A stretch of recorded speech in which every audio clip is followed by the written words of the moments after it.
Well, again, everybody's Plowboy's Ghost Channel. Today figured I would show you, although I'm not yet ready to run it, what I chose for my overkill big bore handgun.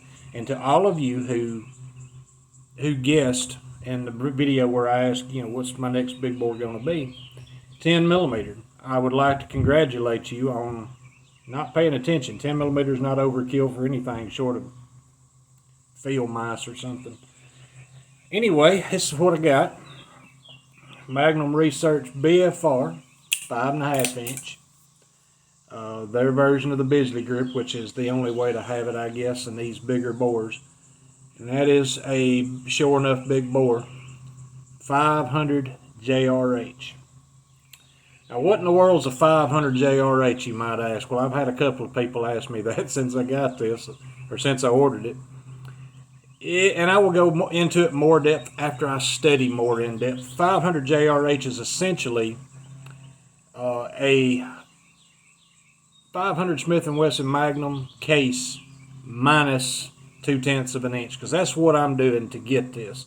Now, you can get a factory load of 500 JRH. The only place that makes it is Buffalo Bore. As far as I'm aware, they're the only people who sell it. Maybe if there's any somewhere else, let me know.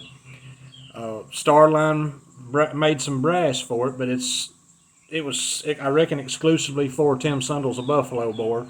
And what he didn't load up in high dollar ammo to sell as loaded cartridges, then he's selling the brass high dollar too. If I'm not mistaken, it's $1.50 or so per case. Yeah.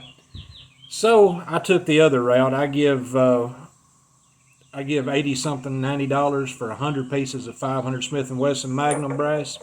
And y'all, I have not got my jig yet. So my little 3D printed jig to go in my 2-inch chop saw to cut down 500 Smith & Wesson Magnum brass 0.2 of an inch and get it all real nice and pretty hasn't come in yet. That thing, y'all, the post office has gone sideways here lately.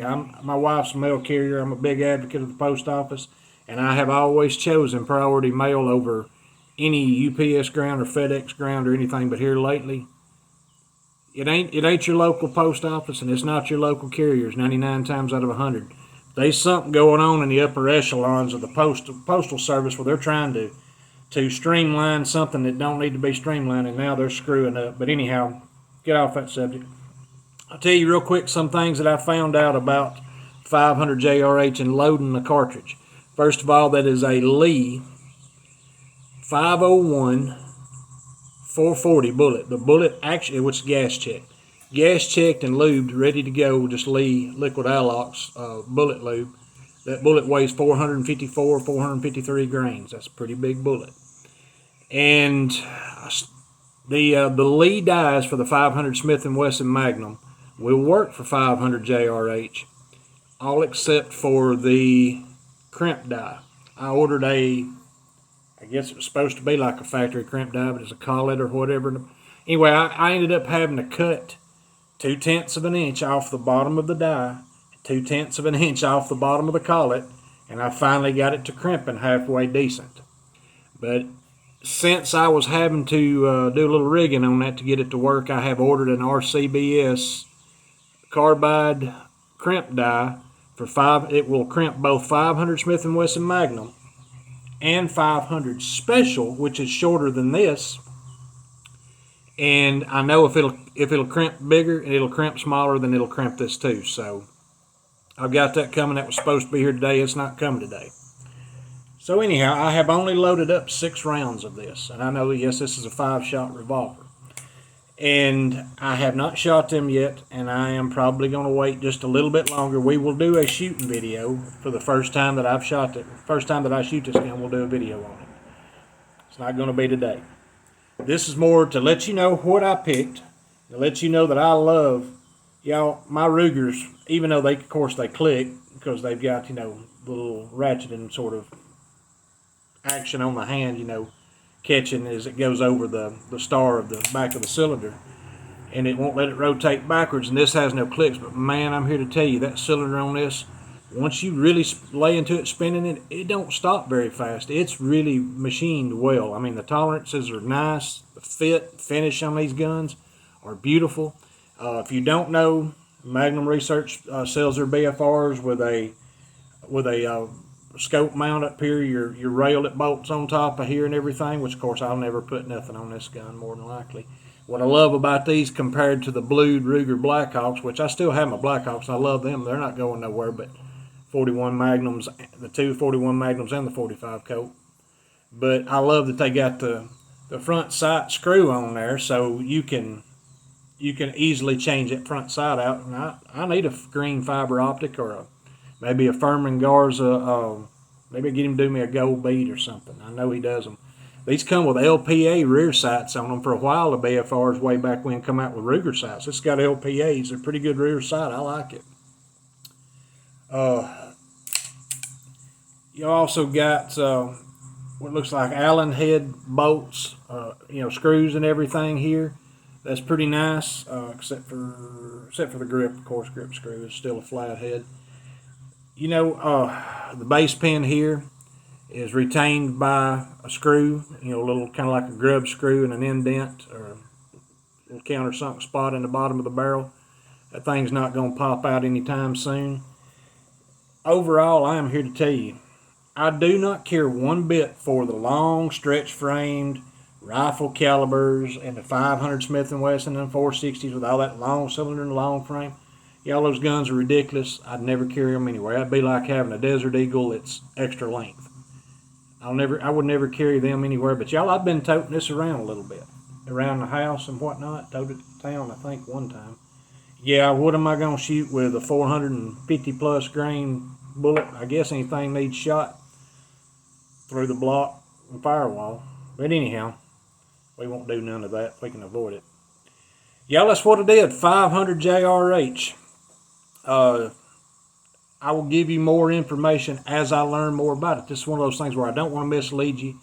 I know Jack Huntington is the man who developed the caliber, and there's a whole lot of people who I think know a little bit about big bores who think that he hit the nail right on the head. You got the common availability of, even though the brass, if you want correctly head stamp brass, is not as easy to get as some things. If you want correct head stamp, say 500 JRH, I don't care that this is cut down and says 500 Smith & Wesson, whatever it says. I need reading glasses to see it. But in that 500 Smith & Wesson Magnum brass is readily available, and a 500 or 501 bullet and bullet molds are readily available, this is a pretty good deal. Pretty good deal. And y'all, I think that a 440, 450 grain bullet moving out of a 5.5 inch barrel at between 1,300, 1,400 foot per second, 1325, 1350 is not hard at all to get.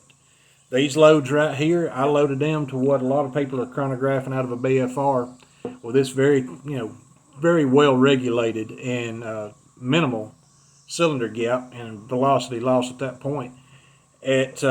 At those velocities, 1325, 1350 at this load right here, and you can go just a little higher than what I've got this right here. So what can I tell you without having shot it? Well, I can't tell you this caliber for you, but I will tell you, if you like the idea of having a big flipping revolver, I was going to throw that in somewhere, and the I don't know, is it prestige or would it be just, I don't know, just the ability to say, when you tell your brother, when you tell your buddies, hey, yeah, it's 500 JRH, you're like, what? 500 what? Magnum? No, 500 JRH. What is that? You can say, well, it's a Wildcat, of course. And then you get to explain. There's a whole lot of fun in being able to load something and have something, and when I shoot it, to say that I've shot something that most people have never heard of and most people will never hear of unless you tell them. So there's that coolness factor too. Anyway, we will get around to shooting it just as soon as I can. Hopefully my stuff, we got a holiday right here. This Saturday as I'm recording this, so it'll be probably Tuesday, Wednesday, hopefully. Hopefully it won't be no later than that I get that, and I'm really going to set into After I test the load a little bit, play with the powder within a half grain up, maybe a grain up from where I'm at most, at absolute maximum, we'll figure out what I'm going to shoot, and then we'll be talking more, and I will research more and let y'all know how I feel about it then. I appreciate y'all watching. I will talk to you later.